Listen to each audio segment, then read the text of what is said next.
여론의 흐름이 어떻게 변화할지 모르겠습니다. 저 여론조사는 참고 자료일 뿐입니다. 얼마든지 지금 변동 가능성이 있는 거니까요. 이번에는 정말 이 한 표가 아쉽잖아요. 지금 각 당은 선거에서 이기려면. 그런데 어제 공교롭게도 민주당과 미래통합당의 투톱이 좀 구설에 올랐습니다. 무슨 사연이 있었을까요? 먼저 이낙연 선대위원장, 김 기자, 왜 그렇게 입방아에 오른 거죠? 부모님의 묘지 문제로 논란이 돼서 사과하는 일이 벌어졌습니다. 이낙연 선대위원장의 부친께서는 1991년에 별세를 했고 어머님도 2018년에 별세를 하셨는데 두 분을 모신 곳이 바로 동생 소유의 밭이었습니다. 아, 그래요? 이것들이 농지법과 장사법을 위반했다라는 사실을 이제 영광군청에서 확인을 해서 예. 과태료를 부과하고 또 원상복구하라 명령을 받았는데요. 이 사실 때문에 인정하고 이제 이낙연 선대위원장이 사과를 하면서 SNS에 글을 올리게 됐습니다. 자, 이게 과거의 일이긴 합니다만 어쨌든 이낙연 지금 선대위원장이 어제 저 문제가 불거지자 입장을 내놨어요. 어떻게? 이렇게. 법에 따라 과태료 물었고요. 서둘러 이장하겠습니다. 다른 데로 옮기겠습니다. 세밀하게 따져보지 못한 점 사과드립니다. 세심히 저 자신을 살피겠습니다라고 어제 사과의 메시지를 냈습니다만 최수영 평론가 보시기에는 과거의 일이니까 좀 묻고 가야 되는 겁니까? 어떻습니까?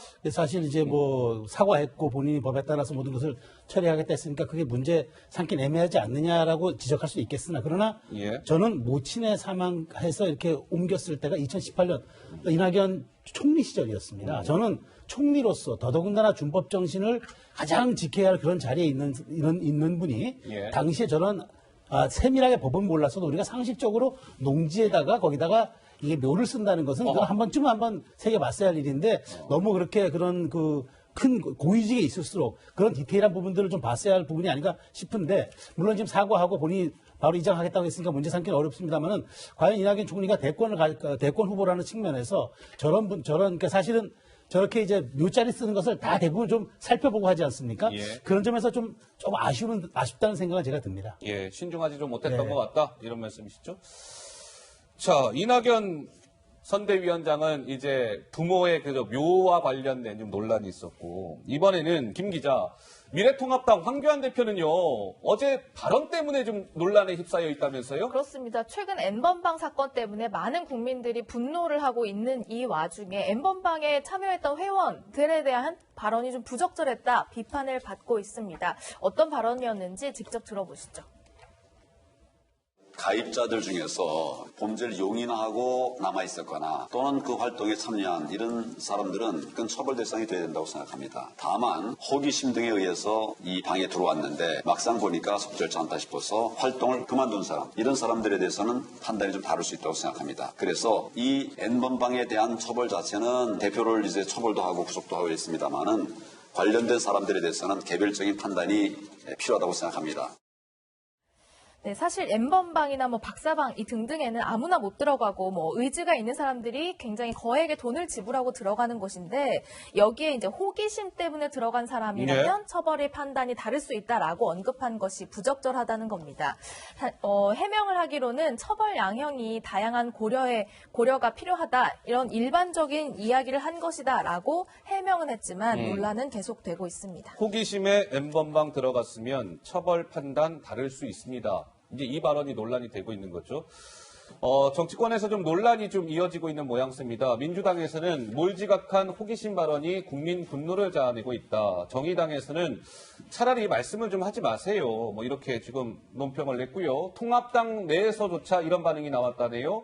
여성과 젊은 층, 중도층의 표 날아가는 소리가 들립니다. 라는 반응들이 나왔는데 우리 장윤미 변호사 보시기에는 어때요? 그냥 좀 넘어갈 수 있는 정도의 발언이라고 보세요. 어떻습니까? 저는 이 N번방에 공분하고 있는 이 문제 상황에 대해서 전혀 그 문제의식을 제대로 갖고 있지 못하는 게 드러났다라고 생각합니다. 이게 바로 이제 어제 방송기자 초청 토론회에서 이 N번방 사안에 대해서 어떻게 생각하는지 이제 대표로서의 또 대선 주자로서의 입장을 물은 겁니다. 여기에 대해서 호기심이란 단어를 쓰면서 이 사안의 중대성을 상당히 감소시켰고요.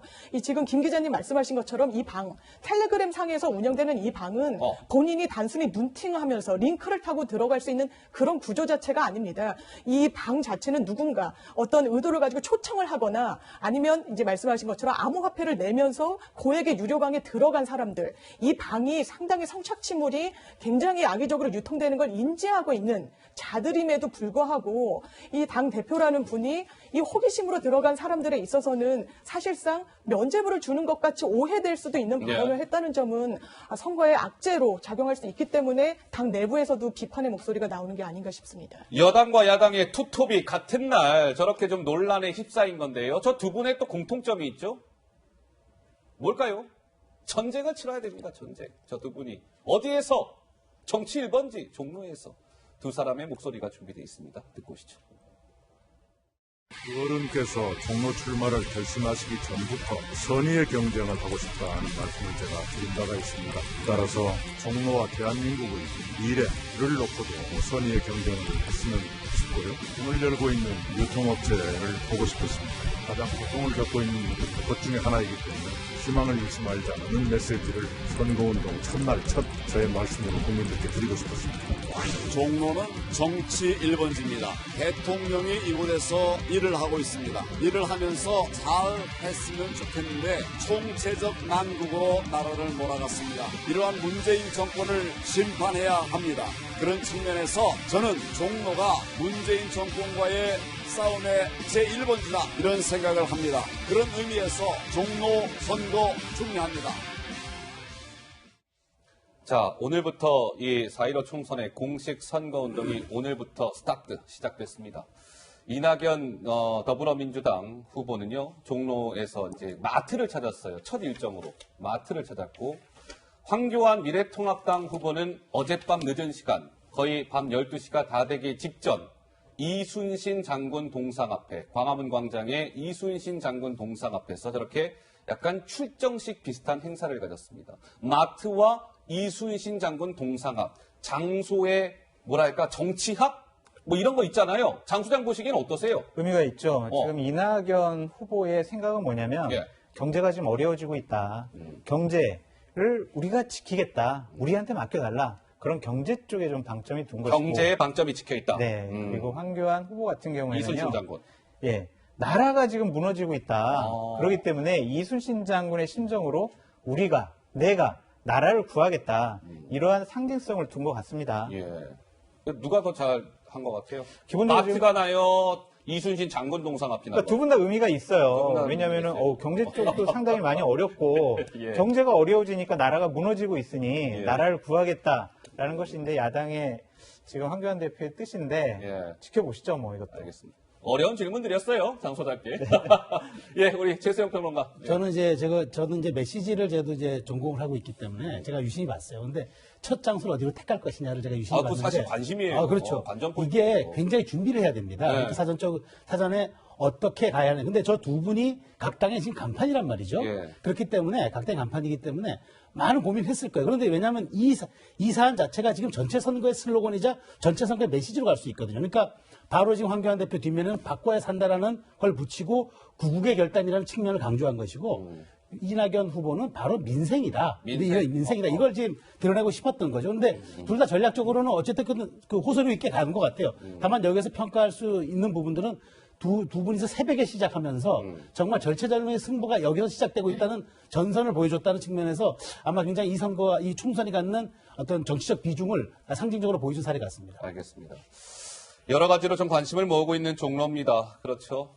여야의 차기 유력 대권 주자들이 붙었습니다. 서울 종로에서. 결과를 지켜보도록 하고요. 이번에는 이 얘기 좀 해볼게요. 왜 정치인들이요, 무슨 이렇게 중요한 시기가 되면 어디 갑니까? 현충원 가잖아요. 현충원 가면 그분들이 뭐 합니까? 이렇게 방명록에 뭐 이렇게 쓰잖아요. 그죠? 사인도 하고. 근데 김 기자, 요즘에 이 방명록 쓰는 과정에서 자꾸 실수가 연발되고 있다면서요?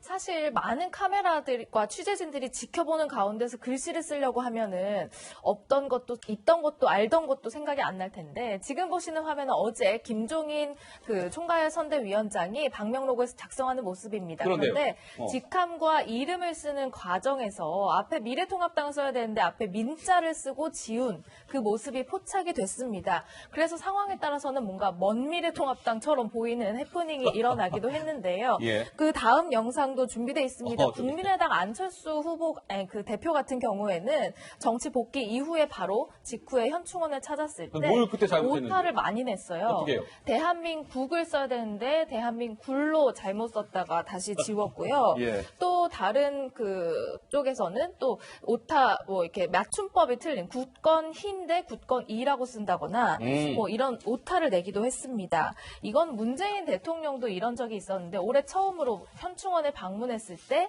날짜를 적으면서 오타를 내기도 했습니다. 아차차 현충원만 가면 방명록 오타. 어떤 언론은 이렇게 제목을 뽑았던데 장윤미 변호사 네. 보시기에 아니 저분들이 얼마나 똑똑하신 분들입니까? 설마 대한민국을 모르겠어요? 그걸 뭐 대한 어떻게 썼다고요? 민굴. 아니, 안철수 대표가 설마 대한민국을 대한민굴로 알고 있었겠어요? 예. 아 그리고 저 김종인 대표도 본인이 미래통합당의 총괄 선대위원장인 거 모르겠습니까? 근데 실수를 한단 말이에요. 예. 왜 그래요? 아까도 이제 화면 보시면 아시겠지만 너무나 많은 언론이 정말 그 무엇이라고 쓰는지를 바로 이제 회사에 보고하기 위해 그리고 또 기사를 작성하기 위해 정말 주시하고 있습니다.